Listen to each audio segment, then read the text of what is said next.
Hello again, everybody, and welcome to another Inside Lowell podcast. I am your host, Teddy Panos, coming to you from the WellPoint Studios here in downtown Lowell. WellPoint is the only health plan offering healthcare benefits exclusively to Massachusetts GIC members. At WellPoint, your whole health is their whole point. And we thank our friends at WellPoint for helping to make this podcast possible. And I want to thank my special guest joining us here in the WellPoint studios. Special indeed. He is the president of the UMass system here in Massachusetts, former chancellor at UMass Lowell, former congressman, Marty Meehan. Glad to have you here, sir. Teddy, great to join you. I'm excited to have you here. We've been trying to set this up we have. Really for 2 years. It shouldn't really take this long, but no, I'm here. Hey, good things come to those who wait.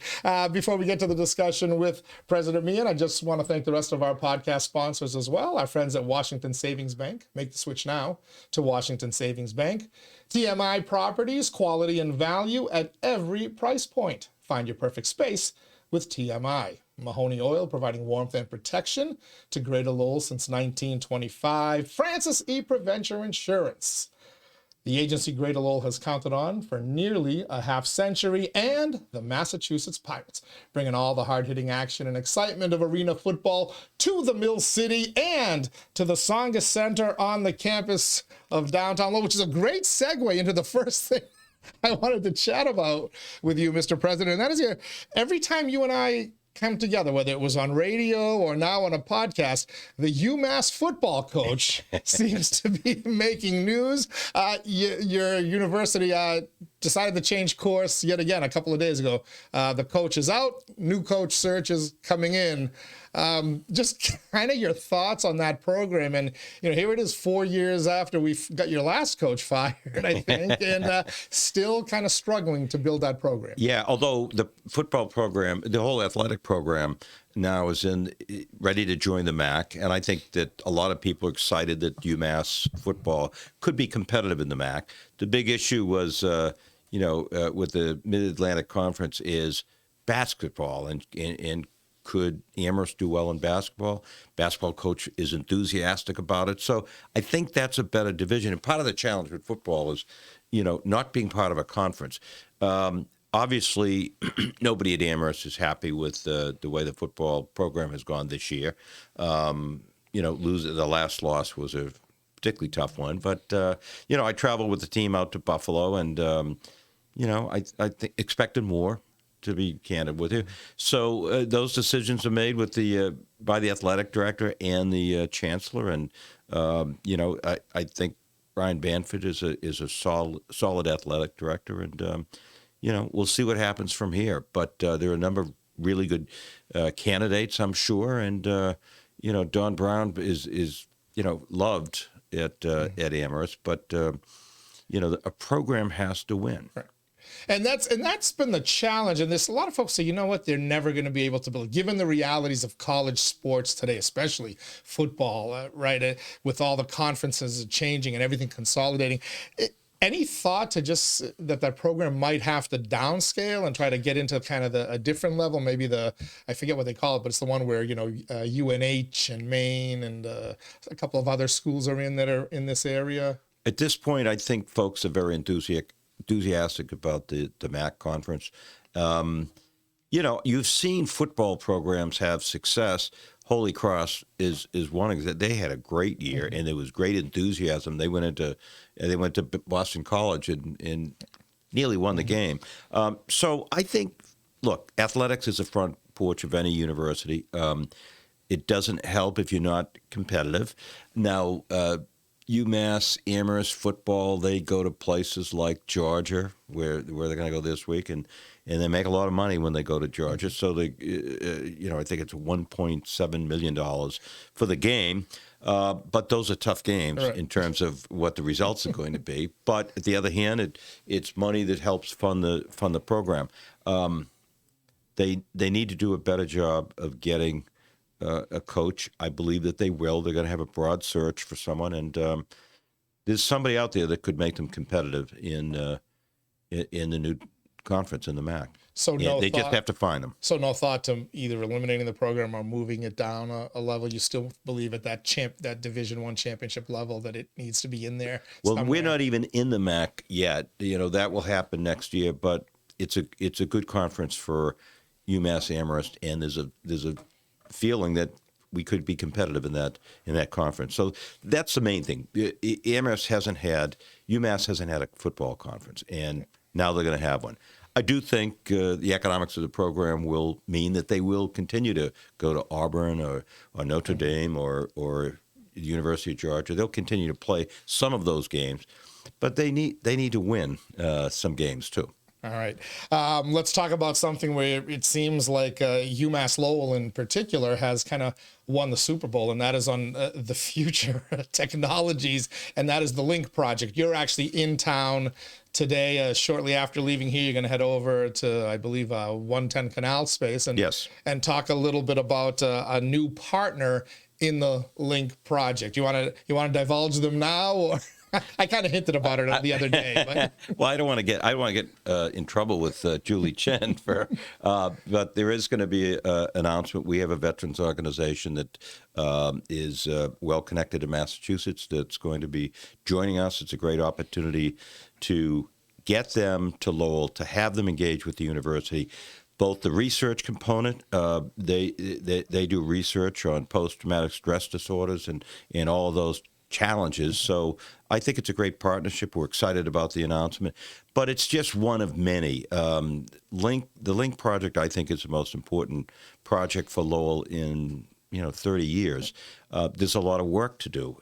We have a 10-acre site and the potential to expand it, depending upon how it goes. We've got a chancellor who has great contacts with business and industry and fundamentally understands those connections. And we believe that we can attract companies to Lowell who want to collaborate with the university, provide internships, co-ops. There's a housing component to it, and I'm very excited about it. But we've got a lot of work to do too. Yeah, I'll beg to differ with you and tell you it's actually the most exciting announcement, as I see it, since the Industrial Revolution, when they discovered that 30-foot drop in the Merrimack. And you could make that. Yeah, I'm probably this being will transform the area if it comes to fruition as you envision it. How's it progressing? Because there's a lot of moving parts here. And it's progressing well, but there's a lot. Look, there's raising the money privately, it's interest rates. There are a lot of factors that contribute to making basically a private sector development. There's public money. The Healy-Driscoll administration has been great. They're enthusiastic about it and feel strongly about it. And if you look at projects in gateway cities, there isn't a better one than this. But it's going to take some work. It's going to take some time. Interest rates coming down would help a lot. Mm-hmm. And hopefully that's on the horizon as well. How big was it to get Draper Labs? They're a great anchor tenant. Because that now it seems to be drawing the attention of other companies. From what I'm hearing, there are other people who heard that announcement and said, "Hey, we should look into being in Lowell, taking advantage of the resources at UMass." Yeah, they're a perfect anchor tenant, and the result from that has been. Other companies that are interested. They're a major defense company. They do all kinds of technology work. There's has been a good partnership with the Department of Defense and the company. And Lowell is a place that does DoD research. So they're just a really good fit. And we're going to expand it. But we got to get construction going. We have to get projects approved. We need to start with the infrastructure. We're going to make it we want to make it the entrance to the university and to Lowell in many respects. So we're making progress. It will take some time, though. How long has the LINC development, and not the specific name, which, by the way, I think was a genius marketing thing, but the concept of, kind of turning that in, how long has that been in the works? So when you first took on came on as chancellor at UMass Lowell, left Congress, you talked about how the city's future was tied to the university. But there were a lot of years in between and a lot of steps along the way. But as I look back at it now, the land acquisitions, which Manager Golden talked a little bit about, that a lot of people didn't think about, even the kind of placement of Chancellor Julie Chen in a position prior to that where she inevitably would take over once, Jackie Maloney was ready to retire. Everything seems kind of geared to this, and if not the name LINC specifically, the concept of it, artificial intelligence, biotech, and everything that we're seeing in there now with Mass General Brigham and Draper and Bioversity and the one you're going to announce today. Yep. It all seems like, was this your vision in the beginning? Well, the land acquisition was always strategic, and everything I did there was strategic in terms of we had a short-term plan and a long-term plan. You acquire property around a university because you want to see what kind of expansion you can have. To be candid with you, we acquired a piece of property at UMass Boston. I should say that the Board of Trustees did, and I was very involved in the development of that site. And that site is going to be really, really important, the Bayside site. We're using the same game plan for LINC that we use. We're doing it through the building authority. We have properties that the building authority has acquired over a period of time. There will be some adjustments in it. But let's just take the piece of property that at UMass Lowell, we call it the pit, which I don't like to call it the pit, but that site has enormous potential. We have always felt that site was really, really important for private development. We didn't know what kind of turn it was going to take. You mentioned Julie Chen. Julie Chen she was instrumental in bringing Raytheon to UMass Lowell. She was an integral part of that effort, and I've watched her over many years. When I was a member of Congress, I was on the Armed Services Committee. I worked with her then in terms of trying to bring research dollars to UMass Lowell from the Department of Defense. And I always was amazed by how effective she is at understanding what universities can mean to private sector and also to job creation and partnerships. And she really understands more than most academics I've ever met. So it kind of all came in together. I can't tell you that, when I became chancellor at UMass Lowell, I said, oh, Draper would be great to come here. Of course they would, but that wasn't. It all builds on one step, builds another, and builds another, which has always been how Lowell has had success. The Riverwalk wasn't part of a theory of how to use money from the federal government, but it connects the city in an important way and connects the city with the river. When we bought University Crossing, for example, it was St. Joseph's Hospital. I had done a little bit of research and knew that there was going to be a new bridge over the Merrimack there. And opening up the river, it was great for the university, but also great for the city, and it's our history. So a lot of pieces just come together. I won't say that you don't know which way things are going to go. It depends on the economy. I'm talking about interest rates, and this is a difficult time right now to get major investments until the interest rates come down. But they are going to come down, and there are all kinds of economic signs that we're really turning the corner, and that interest rates will come down, and there'll be the money, the private sector money that we need to make these investments. So I'm excited about it. I think I want to say one other thing. I've worked with a lot of city managers over the years, both as a member of Congress, as a chancellor at Lowell. I don't think we've ever had a city manager so enthusiastic about working with the university in Tom Golden. He has 2 degrees from the university, but he understands the importance of it, and he's totally on board, and that helps with the LINC project. That helps with the private developers that we have, that they can go to the city manager and say, oh, I'm all in. Yeah, I've heard a lot of that as well. And he and Chancellor Chen it's like a mutual admiration society when I bring the two of them in here. You mentioned the footprint and perhaps even beyond. The footprint, of course, of East Campus being kind of, the Tsongas Center and the Latcher Park, we'll call it, kind of bookending it. I have heard rumblings that there are, because of the interest in this, there's talk about potentially trying to find other sites in the city for people who would, kind of partner with there, but are not going to have any room to go into the buildings that you've already planned. True? Yes, and I can tell you the university's always looking at property. Not so much that we would. This is a private sector property, so the city's going to make revenue on LINC. Although I do think that all of our development at the East Camp, look, the acquisition of the Notini property enhanced that whole area. That's one of the reasons why LINC, it makes so much sense. You just go through there, and it's absolutely beautiful. We're always looking to do that. I'll tell you an interesting story as we're talking about property and all of that. Years and years ago, I was in Congress, and Bill Hogan, the chancellor at the time at UMass Lowell, called me up to try to find out if there was a way the university could acquire the National Park parcel that is right next to Fox Hall. That's been a challenge to get done. I'm hopeful someday that they'll be able to move to a different location. So we're always thinking in terms of property, land acquisition. How do we make things work? So we are looking at property constantly for where companies could go, and when you have the city working with you to do that, it's very effective. So yeah, this thing takes off. We're going to need space. Cool. We can point some of them over to the Hamilton Canal District. There's a few parcels still available. And you've got the only really successful, dare I call it, commercial venture, your incubator space over there. I've been talking about that for a while. We are the only commercial venture over there.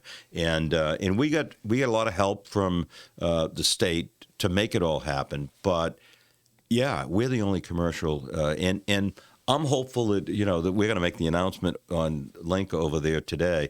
And I'm hopeful that we could get more development there. Absolutely. All right. Two more things before we actually talk about education, but two other potential developments. One of them, the practice rink, the long talked about practice rink. There have been some discussions. We've reported it on InsideLowell that the land behind the Tsongas Center could potentially be used. How realistic is that, given the fact you're kind of undertaking this $800 million LINC project and Lord knows what else that is tied to that? Well, we have a wonderful hockey program that's really important to the city, to the university, really to the region. And it's unfair for them not to have a practice rink that's close by, where students can practice.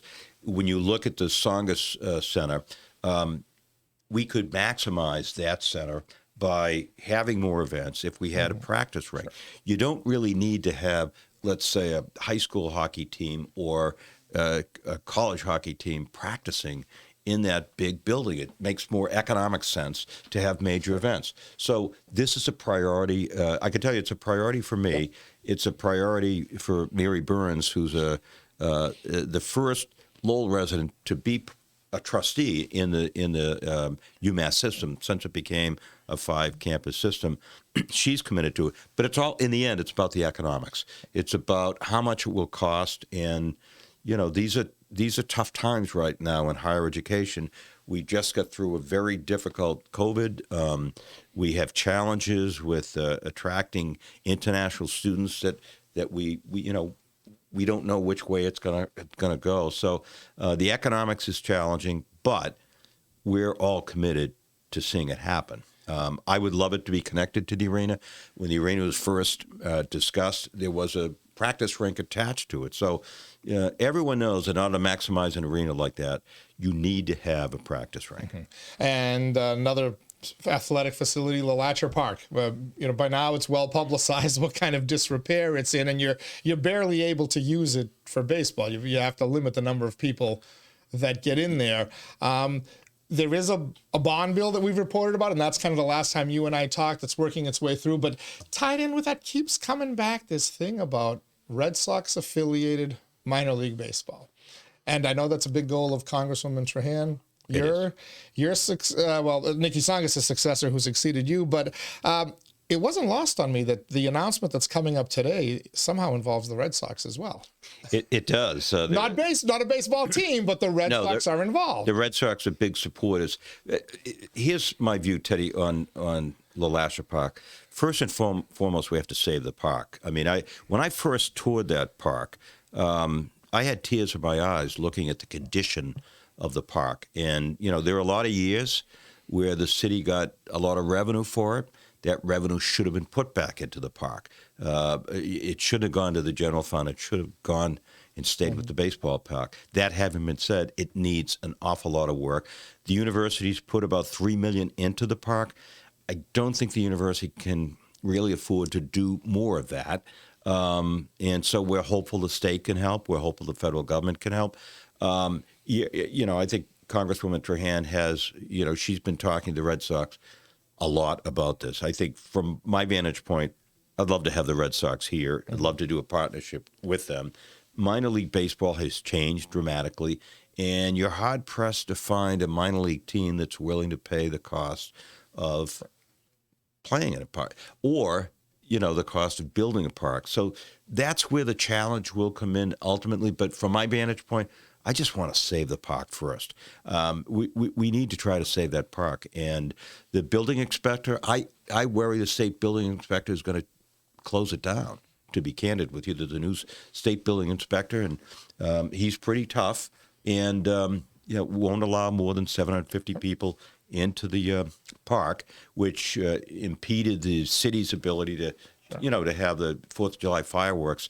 So my main focus is we've got to secure the park and make sure that it's a park that the students can use, that the community can use, and that's where I'm focused on now. Okay, and there are other potential uses. Outdoor concert venues have become kind of hot, and you've talked about it in the past. Ideally, that facility, if it's not going to house full season minor league baseball, can be used for a number of other things. Yeah, look, I think we could attract a number of professional baseball teams that will come there and share the cost of running it with the university.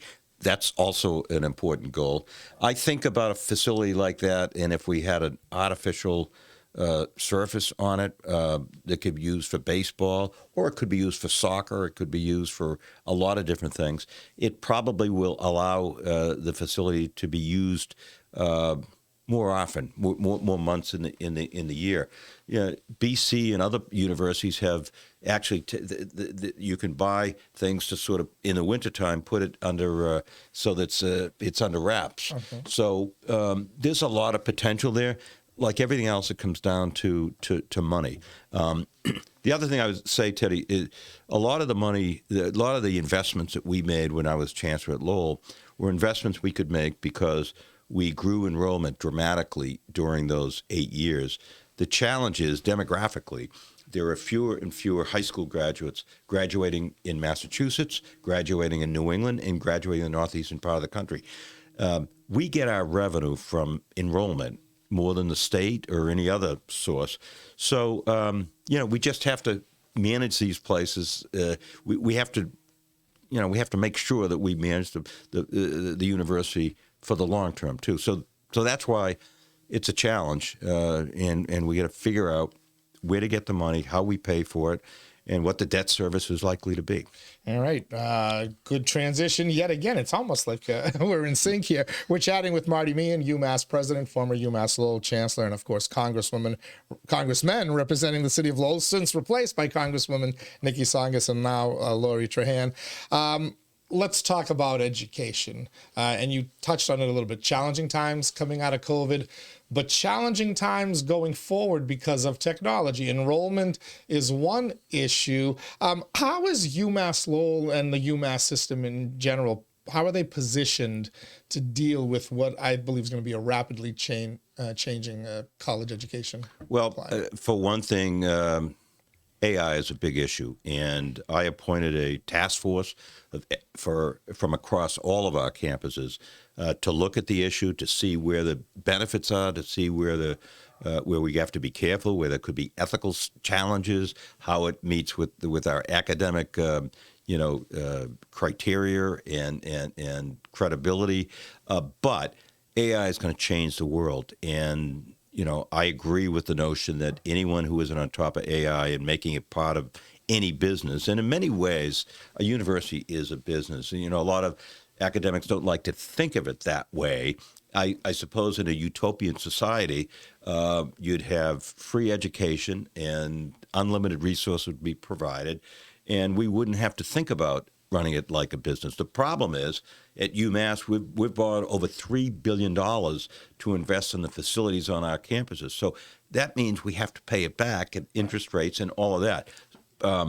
So what we're doing specifically is look, we're a technological institute in many ways, and UMass Lowell, it used to be Lowell Technological Institute, and so there's a focus on technology, computer science, what the impact of AI is going to be, how technology is going to change. You can't train people for jobs today because the technology changes. You need to teach students to be able to learn whatever the technology change is going to be into the future. So it affects everything that we do, and we're on top of it. We have, as I say, task force on it. UMass Amherst is building a new computer science building. The Lowell computer science program is doing very, very well, and we just have to keep in touch with what's happening in technologies. And you know what else? The core of any university is the quality of the faculty that you get, and that's why getting new, part of the great success at UMass Lowell is actually the ability to hire great faculty. And we put an emphasis on that when I was there, and they continue to do that. So bringing in faculty that understand where technology is headed, really important. Yeah, just last night we did a podcast interviewing a faculty member, Dr. 𝐖𝐞𝐥𝐥𝐩𝐨𝐿, who he's a business teacher and a dean out there at the Manning School of Business, but he's also now started focusing on AI, and he recently spoke at a national conference. So you've got people in place who know this stuff. This all ties back to LINC, though, doesn't it? Because of the industries that are going to be there, AI, these future industries are kind of at the spirit. It almost seems like the university's future, the city's future, but certainly now the university's future is tied to the research and development over there at LINC and the jobs. No question about that. And in some ways, it always has. It's just that technology is changing quicker today than it ever has. If you think about why we have a university in the banks of the Merrimack River, it's because the American Industrial Revolution was taking off here, and they needed a textile school, and they needed the Lowell Normal School to teach young people to become teachers. With the influx of folks from all over the country and all over the world, and immigrants coming in. So it's just that technology today is changing so quickly. And the university does play an important role in it. We need to be on top of it. We need to make sure that our students are, but companies also need us. In other words, companies are looking for internships, co-ops, experiential. They're looking for young people to train in their companies. They're looking for faculty members to collaborate. And as I said earlier, I don't know of anyone better at that than Julie Chen. And so we kind of need each other. We need the companies need us, and the city needs us, and we need the city to do well too. Yeah, and the program that she announced, I believe the day that she was inaugurated, she talked about a paid internship for every UMass Lowell student. It's not just, the internships I did where I got a $15 stipend. These are paid internships. You're now bringing in the types of industries that will allow that as well. Yeah, I mean, look, we've seen this work in institutions everywhere. Northeastern has always done well with that. And Julie is committed to it. What's interesting about it, not only can students work in their field, make a little bit of money, but they also go back to the classroom with a better understanding of the field that they're looking to study in and to get jobs in.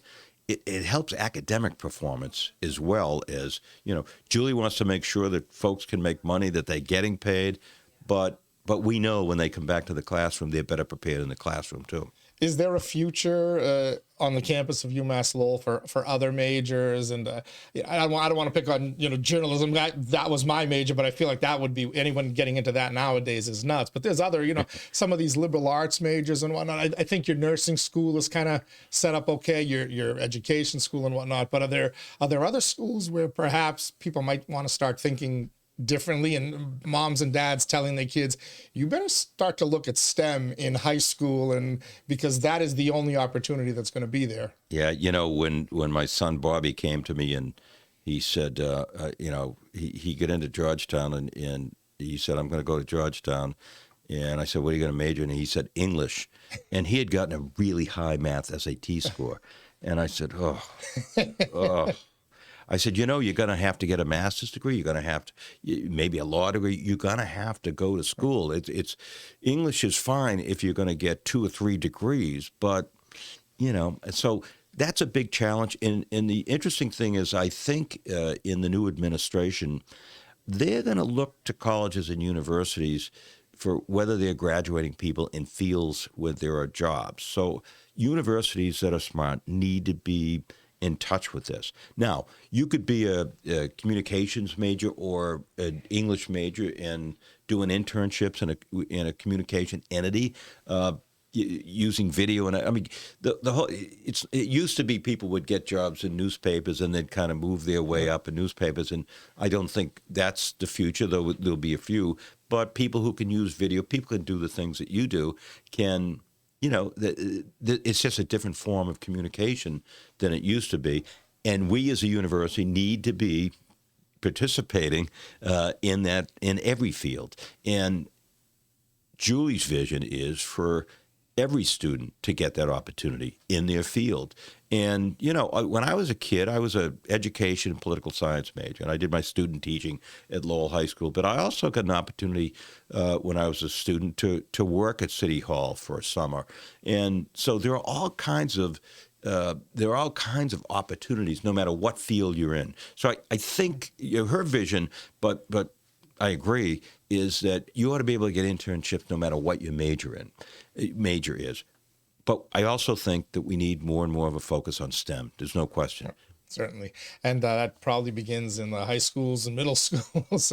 It's one of the reasons at UMass Lowell, for example, we have programs where we work with school systems. We work on STEM initiatives. It's one of the great things about having scientists like Julie Chen is we need women to go into STEM, and she's a terrific role model.